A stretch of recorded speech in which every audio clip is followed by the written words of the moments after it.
in 1953. On the west side, in Lawndale's 24th Ward, where fragments of race hate and terror was applied to every part of black life, be it employment, housing, schools, health care, garbage removal. The city of Chicago ignored the neighborhood and heavily policed the people.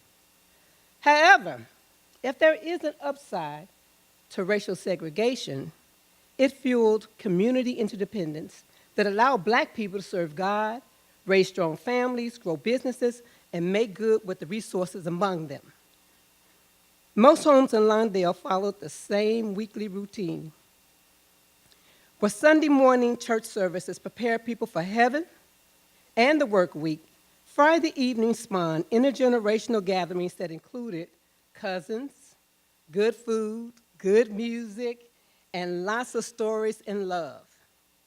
Saturdays were filled with grocery shopping, household chores, and preparations for Sunday's dinner. Because of such close contact, an unshakable set of values formed, and the adults spoke the same language to children, saying things like, "Children should be seen and not heard. Stay in school.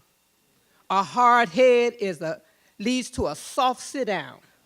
Don't talk to grown folks."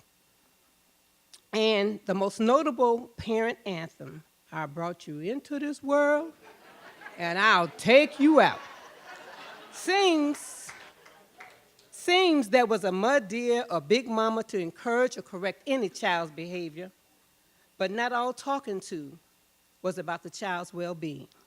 Sometimes grown-ups just needed to talk, and we had to listen. In between love stories and tales of triumph were stories of loss and survival in Chicago or down south. Most talks ended with, "Always obey your parents," or the cautionary, "Avoid the police." But in my neighborhood, most everyone was unsuccessful in avoiding the police, including me. When I was 6 years old, I was hit by a car. As I lay in the street, waiting for an ambulance to arrive, a police wagon pulled up. 2 police officers got out and said they were there to take me and my mom to nearby Garfield Park Hospital.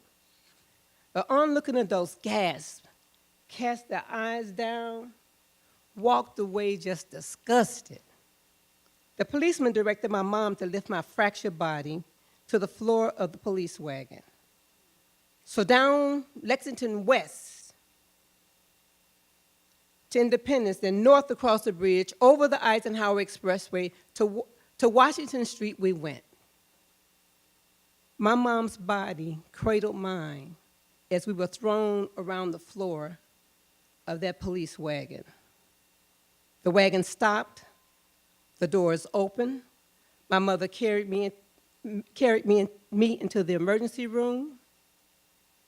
We sat in chairs while the police talked to the hospital staff.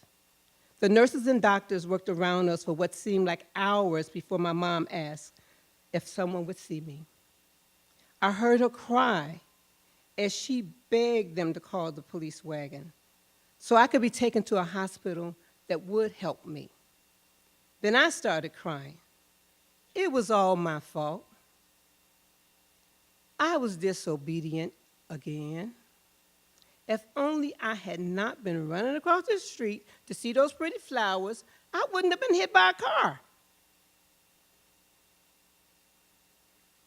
I had caused my mom those tears. That was 1959, when those policemen worked on the west side in Lawndale's 24th Ward, where racial terror was applied to every part of black life. They, like my mom, knew that the city seldom sent an ambulance for blacks, that blacks were not allowed across that bridge, and that Garfield Park Hospital was not going to see me.